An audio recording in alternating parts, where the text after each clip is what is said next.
Terima kasih Kang Mas Yusuf Mars, founder daripada Suka TV, Kang Mas Dr. Kiai Haji Ubaidillah Tamamunji. Sebelumnya saya mengucapkan prihatin atas apa yang terjadi di organisasi kita, organisasi yang kita cintai bersama, Nahdlatul Ulama, yang merupakan organisasi representatif dari para kiai dan para santri, juga merupakan organisasi genealogis dan ideologis daripada para wali songo. Mudah-mudahan fenomena tragedi Rais Am ini segera berakhir. Saya sebut ini sebuah tragedi, ya, dan kita sebut saja tragedi Rais Am, sebagaimana genre dari drama Yunani, bahwa tragedi adalah kisah tentang kesusahan, kisah tentang sebuah kegagalan, kisah tentang sebuah kehancuran yang diakibatkan oleh kesalahan diri sendiri, oleh takdir, oleh orang lain, atau oleh jebakan musuh. Kita berharap bahwa apa yang terjadi di tubuh pengurus besar Nahdlatul Ulama akan bermuara kepada kemaslahatan. Tentang bagaimana pandangan saya tentang surat dari rapat Suriah yang ditandatangani oleh Rais Am yang meminta kepada Gus Yahya sebagai ketua umum untuk mundur dalam 3 hari atau dimundurkan, kita sebut saja sebagai sebuah surat ancaman Rais Am untuk ketua umum PBNU Gus Yahya. Kita bisa mengatakan bahwa surat itu adalah sebuah produk hukum. Surat Rais Am yang berupa ancaman pemecatan untuk Ketua Umum PBNU Gus Yahya adalah sebuah produk hukum yang produk hukum itu memiliki takaran-takaran untuk dinilai apakah dia sahih ataukah tidak sebagai sebuah produk hukum yang memiliki implikasi terhadap hukum lainnya. Saya tidak tahu, belum mengkaji secara dalam anggaran dasar dan anggaran rumah tangga, pasal berapa, poin berapa yang bisa dijadikan iliyah, kepantasan menjadi alat dari produk surat Suriah tersebut. Tetapi dari sisi usul fikih kita bisa menakar apakah sebuah produk hukum yang diproduksi oleh Suriah itu memenuhi syarat kesahihan atau tidak. Di dalam usul fikih kita mengenal adanya sebuah kaidah, al-hukmu yaduru ma'a illatihi wujudan wa adaman, bahwa hukum itu berjalan berdasarkan ilatnya, adanya ilat atau tidak adanya ilat. Idza wujidatil illatu wujidal hukmu wa idza intafatil illatu intafal hukmu. Apabila ilatnya itu ada, maka hukum ada. Kalau ilatnya tidak ada, maka hukum itu tidak ada. Adanya ilat kemudian berimplikasi terhadap adanya hukum itu disebut dalam usul fikih dengan ittirad. Apabila ada hukum tidak ada ilat, itu disebut dengan adamul ittirad. Kalau ada ilat tapi tidak ada hukum, itu disebut dengan takhalluful hukmi anil illah. Seperti adanya hukum adanya ilat bahwa Ba'alawi bukan cucu Nabi, adanya sebuah pernyataan-pernyataan yang keluar dari ajaran-ajaran Ahlussunnah wal Jamaah Nahdiyah yang dinarasikan oleh beberapa oknum Balawi, kemudian tidak bisa disikapi, dihukumi oleh pengurus besar Nahdlatul Ulama. Itu namanya takhalluful hukmi 'anil illah. Sudah ada ilat tapi tidak berani untuk menetapkan. Nah, saya kira produk hukum dari Rais Am atau Syuriah ini bisa ditakar dari itu. Apakah dia memiliki illiyah, dasar yang menjadi indikator kesahihan dari produk hukum itu ataukah tidak? Kalau kita lihat misalnya dalam poin pertama dari kesimpulan risalah rapat itu, bahwa produk surat Syuriah itu dikeluarkan berdasarkan alasan satu, karena Gus Yahya mengundang seorang pro-Zionis yang bernama Peter Borjwijk gitu ya, dari Australia, yang yang diindikasikan maksud saya sebagai orang atau tokoh pro-Zionis. Dan dengan itu maka disebutkan di dalam risalah Syuriah itu bahwa Gus Yahya telah melanggar ajaran Ahlussunnah wal Jamaah dengan beliau mengundang tokoh yang pro-Zionis itu. Nah, dari yang poin pertama ini kita bisa takar kesahihan dari narasi surat itu. Apa betul orang yang pro-Zionis itu bisa dikatakan langsung sebagai seorang Zionis? Ataukah orang yang disebut Zionis harus orang yang terdaftar menjadi aktivis Zionis? Kalau orang yang dikatakan sebagai orang yang pro-Zionis dalam pemikiran, kemudian disebutkan dia sebagai Zionis, berarti orang yang pro terhadap pemikiran dan cara dakwah, cara gerakan FPI misalnya, itu juga sebagai orang FPI. Dan kemudian kita bisa katakan dia melanggar daripada ajaran Ahlussunnah wal Jamaah, karena gerakan FPI sebagai anggota organisasi terlarang itu tidak sejalan misalnya dengan ajaran Ahlussunnah wal Jamaah An-Nahdiyah. Berarti jika orang yang pro-Zionis kemudian dengan mengundangnya mengakibatkan Gus Yahya dituduh sebagai orang yang melanggar ajaran Ahlussunnah wal Jamaah, maka orang yang pro FPI pun sama melanggar ajaran Ahlussunnah wal Jamaah Nahdiyah. Karena ajaran-ajaran FPI diametral dengan ajaran-ajaran Ahlussunnah wal Jamaah Nahdiyah yang dipegang oleh Nahdlatul Ulama. Kesimpulannya berarti seorang yang pro FPI pun seperti di dalam jejak digital Rais Am itu juga bisa diimpeach karena melanggar poin pertama seperti yang terdapat di dalam surat yang diberikan untuk Gus Yahya itu. Karena betul-betul telah melanggar anggaran atau ajaran Ahlussunnah wal Jamaah, di mana gerakan FPI tidak sama dengan gerakan Ahlussunnah wal Jamaah Nahdiyah yang dipegang oleh Nahdlatul Ulama, yang bersifat toleran, tasamuh, tawazun, dan adalah. Nah, berarti poin-poin semacam itu perlu untuk dipikirkan oleh Syuriah. Poin itu nanti akan bisa menjadi alat juga untuk banyak orang bisa dipecat karena dianggap melanggar ajaran Ahlussunnah wal Jamaah Nahdiyah.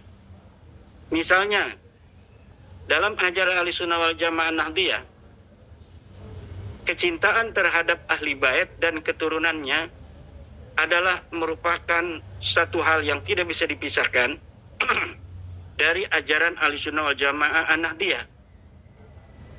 Kemudian cara kita mencintai ahli bait dan keturunannya adalah dengan cara menjaga nasabnya agar tidak masuk kepadanya orang-orang yang bukan keturunan daripada ahli bait.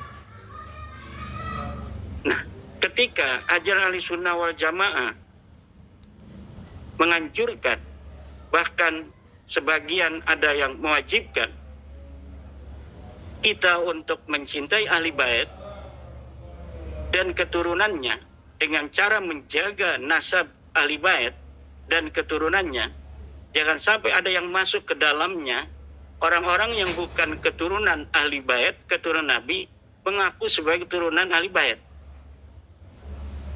Nah, sedangkan banyak, ada beberapa yang anggota atau pengurus PBNU menerjemahkan dukungan mereka terhadap Balawi yang sudah nyata, final, bukan sebagai keturunan Nabi, tetapi mereka masih mengaku turunan Nabi. Berarti orang-orang yang mendukung Balawi sebagai keturunan Nabi, padahal Ba'lawi ini bukan turunan Nabi, adalah orang yang melanggar ajaran ahli sunnah wal jamaah. Karena ajaran ahli sunnah wal jamaah harus mencintai ahli bait yang asli dan keturunan ahli bait yang asli dengan cara menjaga nasab mereka, jangan sampai masuk ke dalamnya orang-orang yang bukan keturunan ahli bait. Dan Ba'lawi sudah nyata bukan sebagai keturunan Nabi, bukan keturunan ahli bait. Sementara masih banyak pengurus PBNU yang menerjemahkan. Saya katakan ini menerjemahkan, bukan meyakini. Karena menurut saya 99% dari mereka tidak percaya bahwa Ba'lawi itu keturunan Nabi. Tetapi mereka menerjemahkan karena suatu hal bahwa mereka masih bersama Ba'lawi dalam pertemanan atau muamalah lainnya. Tetapi hal itu akan berimplikasi terhadap para nahdiyin di bawah. Nah, oleh karena itu, pengurus yang semacam itu, karena dia melanggar pada ajaran Ahlussunnah wal Jamaah Nahdiyah, mereka juga harus dipecat. Sama seperti Gus Yahya. Orang-orang yang mendukung Ba'lawi itu harus dipecat. Karena berarti mereka tidak mencintai ahli bait Nabi yang asli. Karena ahli bait Nabi yang asli tes DNA sudah dilaksanakan, dan hasil dari tes DNA mereka, haplogrupnya harus J1. Harus memiliki subklat daripada keturunan Quraisy, JL859. Harus memiliki subklat sebagai keturunan Sayyidina Ali, JFGC 10500. Harus memiliki subklat keturunan Sayyidina Husain, JFGC 30416. Jika orang yang mengaku keturunan daripada Sayyidina Husain tidak memiliki JFGC 30416, tidak memiliki subklat darah dari orang-orang Quraisy, JL859, tidak memiliki haplogrup orang Arab, di mana haplogrup orang Arab itu adalah J, maka orang-orang semacam ini tidak pantas untuk dihusnudzoni sebagai keturunan Nabi.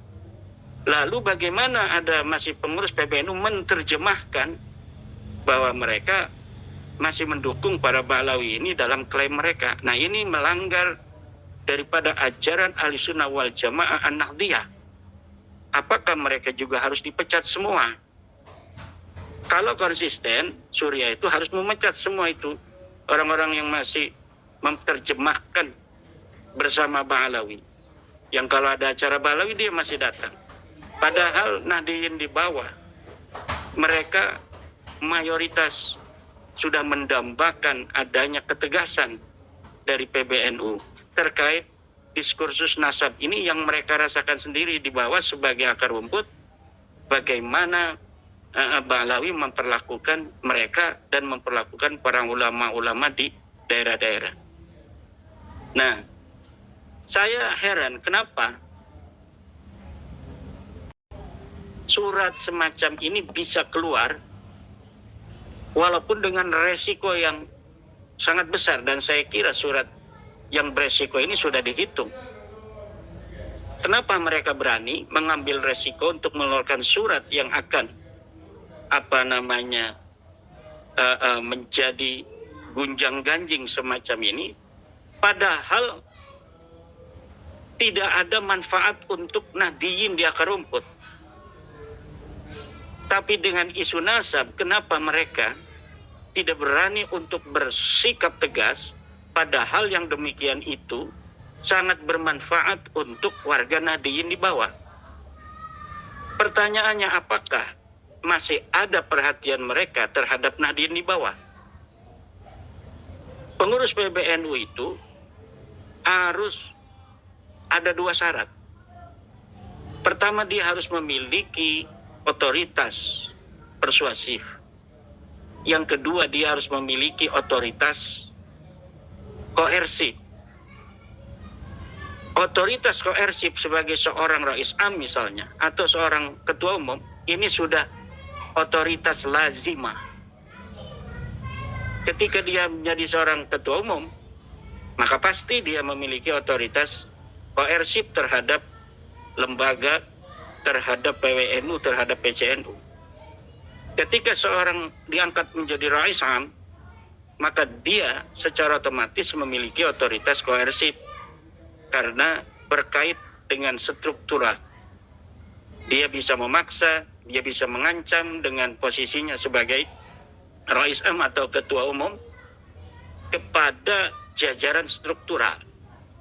Tetapi untuk warga Nahdliyin, otoritas koersif ini tidak diperlukan.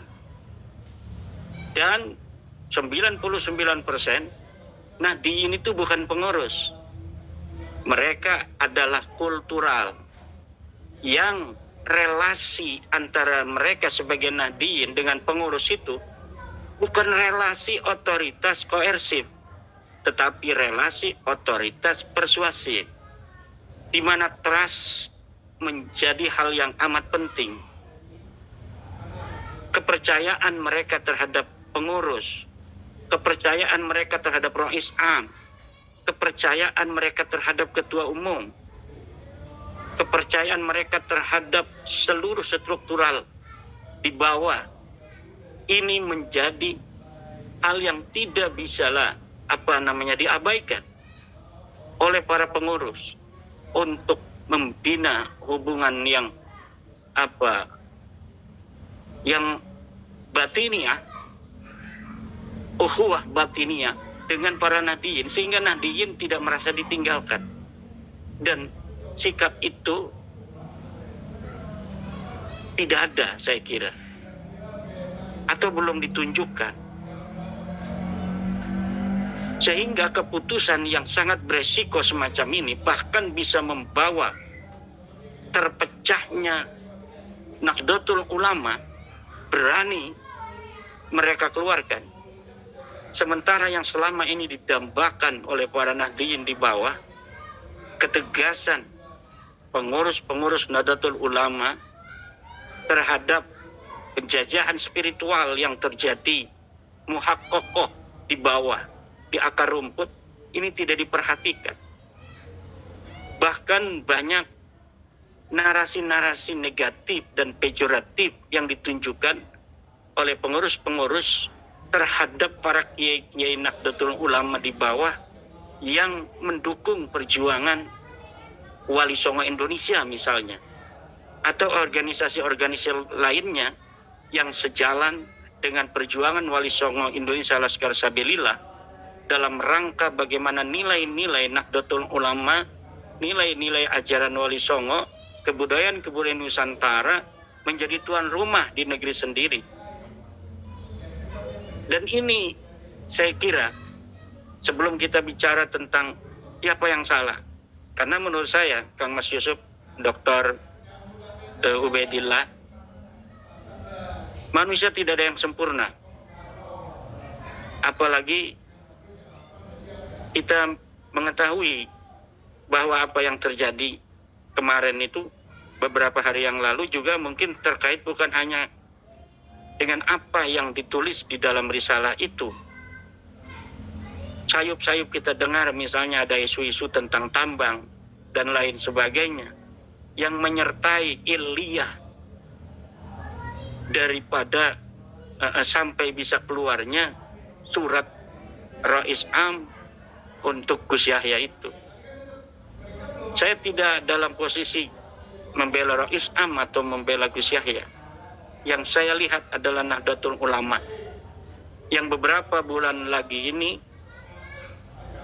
menurut kalender Masehi akan memasuki usia 100 tahun 2026 31 Januari, di mana dulu tahun 1926 NU didirikan, dan beberapa bulan yang akan datang, sekarang bulan November, Desember, Januari 2026 ini NU 100 tahun. Beberapa bulan sebelumnya terjadi peristiwa semacam ini. Ini tentu yang bagi kita orang-orang yang Nahdlatul Ulama itu bukan hanya sebagai organisasi, tetapi adalah sebagai kehidupan, nafas, way of life, cita-cita, dan semuanya. Kita walaupun berbeda pendapat dengan pengurus dalam beberapa hal, tetapi nilai yang kita usung sama. Mudah-mudahan mereka juga mempunyai geretak hati yang sama, yaitu adalah Nahdlatul Ulama tetap jaya. Nahdlatul Ulama tetap bisa menjadi rumah bagi umat Islam Indonesia mayoritas yang memiliki akar pesantren, akar ajaran Wali Songo, ajaran yang rahmatan lil alamin, ajaran yang toleransi, ajaran yang mencintai agama tetapi tidak mengurangi cintanya terhadap bangsa dan negara. Dan ini adalah ajaran-ajaran yang harus dijaga. Memang ada persimpangan jalan dari para aktivis Nahdlatul Ulama antara tetap berjalan dalam nilai ansi atau akomodatif terhadap politik misalnya. Ini selalu ada, dan itu ijtihad temporal dari para ulama-ulama kita. Dan itu hal-hal biasa. Bahkan terkadang akomodatif terhadap politik itu sangat penting.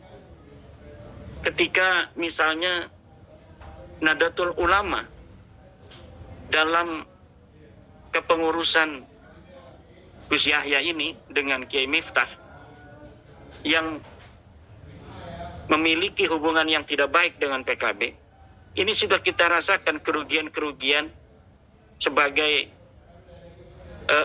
NU sebagai organisasi, juga Nahdiyin sebagai warga Nahdlatul Ulama. Ada kerugian-kerugian. Kenapa? Karena yang seharusnya PKB yang mendeklarasikan diri sebagai perpanjangan penyambung lidah politik warga Nahdiyin, yang seharusnya disambut dengan tangan terbuka oleh pengurus Nahdlatul Ulama hari ini, tapi kita lihat sendiri bahwa ada upaya menyamakan seluruh partai politik di Indonesia ini, relasinya dengan PBNU disamakan. Nggak bisa. Gus Yahya beralasan bahwa NU itu katanya warganya hampir 130 juta. Tapi yang di PKB hanya beberapa persen. Sisanya itu katanya ada di Golkar, ada di PDI, dan di partai lainnya. Kalau kita hanya menjadikan PKB sebagai perpanjangan politik warga Nahdiyin, maka berarti kita mengabaikan Nahdiyin lainnya. Itu cara berpikir yang salah dan merugikan sekali.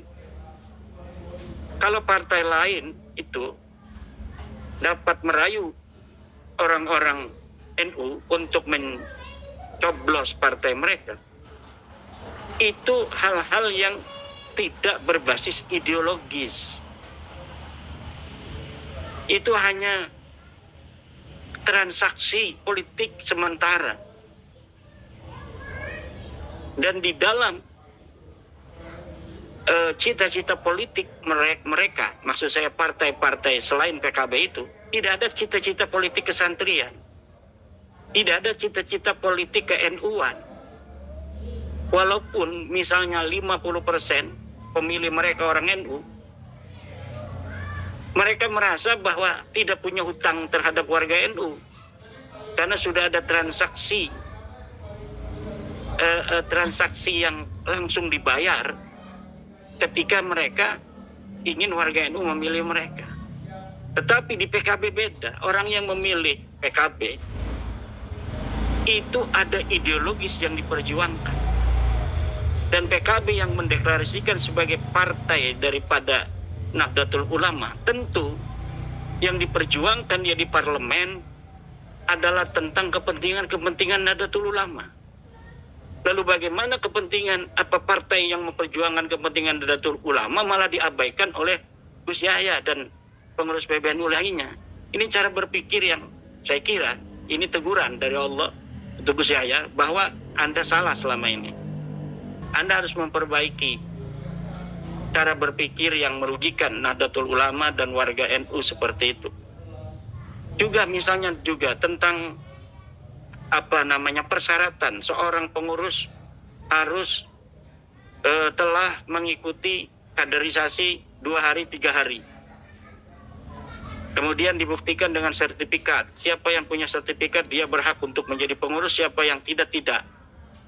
Ini akan menjadikan NU dikuasai orang asing yang bukan putra-putri Nahdlatul Ulama, akan dikuasai oleh orang-orang karbitan yang mudah masuk ke NU hanya dengan ikut pelatihan PKM NU atau AKNU selama 5 hari atau beberapa hari saja.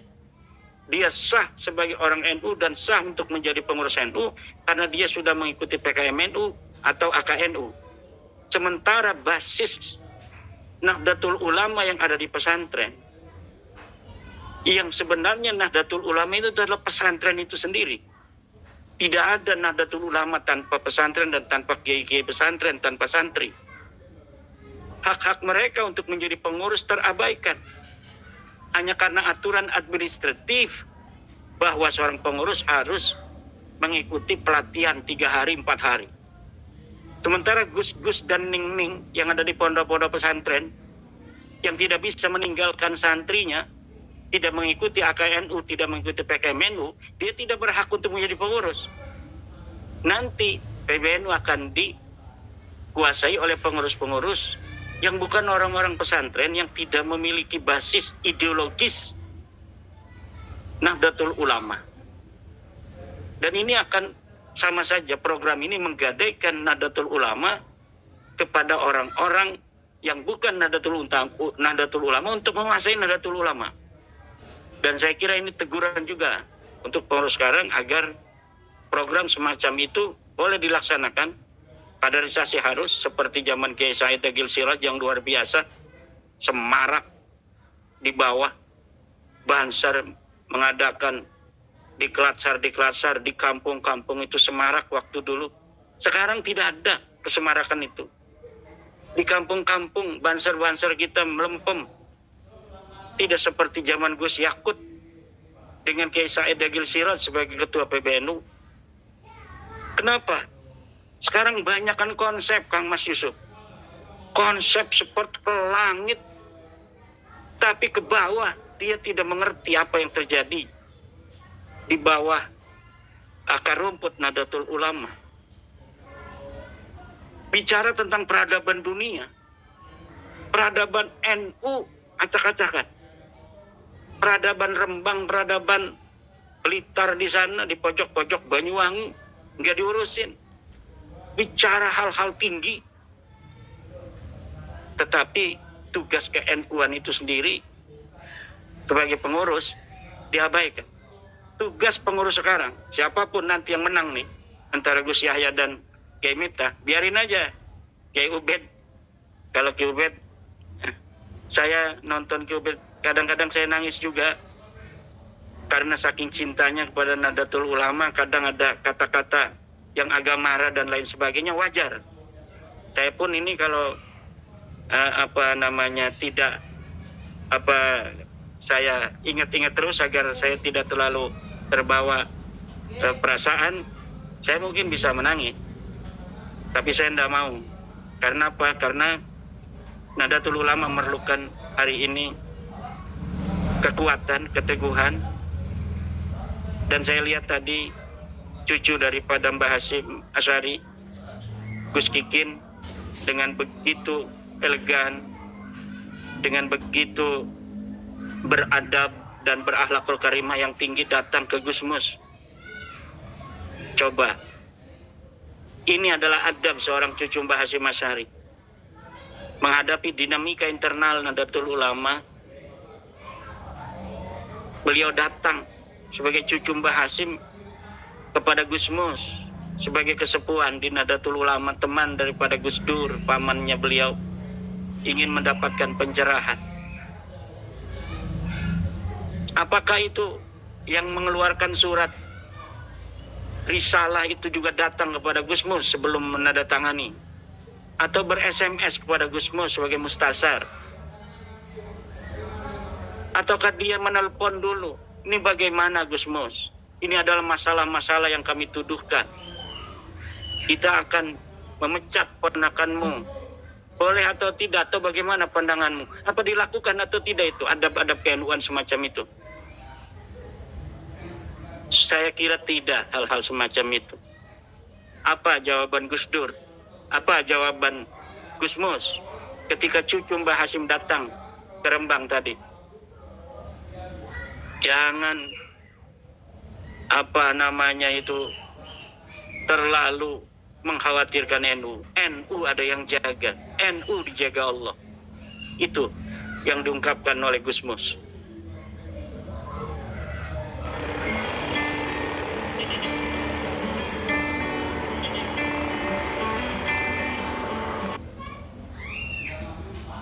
Dan ke depan kita berharap hal-hal yang semacam ini tidak akan terjadi lagi. Maka ini memerlukan sebuah leader yang kuat untuk masa depan. Udahlah, ini dua-duanya juga saya kira telah membuat warga Nahdiyin di bawah ini banyak mengelus dada tentang program, tentang sikap, tentang arogansi, pecat-memecat, surat-surat PCPW yang tidak ditandatangani kalau tidak mau dukung dan lain sebagainya. Saya kira ini sudah terang benderang sebagai seorang santri Nahdiyin yang mengharapkan barokah untuk dia dan anak cucunya. Saya kira tidak ada salahnya kalau semua itu pengurus PBNU sekarang ini mengundurkan diri. Biarkan itu para pendekar-pendekar Nahdiyin yang ada di pojok Ciamis, yang ada di pojok Indramayu, pojok Rembang, Banyuwangi, pojok yang tidak memiliki akses untuk menjadi pengurus tingkat kecamatan saja juga. Mereka itu Nahdiyin, tetapi karena fokus. Suaranya terlalu kecil, Mas Yusuf. Ya, ini dari Kiai Imad ini. Suara dari Kiai Imad kelihatannya. Pakai laptop tidak bisa itu, jadi pakai HP ada yang ngebel ini. Ya, baik. Saya lanjutkan. Jadi, udahlah. Ini kita berharap semuanya legowo. Ini teguran dari Allah. Mungkin karena tidak memiliki kepedulian terhadap warga Nahdiyin di bawah yang menjerit tentang sapaan-sapaan yang hari ini kurang dari para pengurus terhadap Nahdiyin di bawah. Ada arogansi yang ditunjukkan, ada cinta yang kurang untuk para Nahdiyin, ada senyuman oleh pengurus-pengurus. Halo, tersendat ini suara apa bisa dari Imad didengarkan? Sudah bagus. Ya. Ya, begitu aja dulu. Saya kira nanti kita dengarkan Dr. Ubed.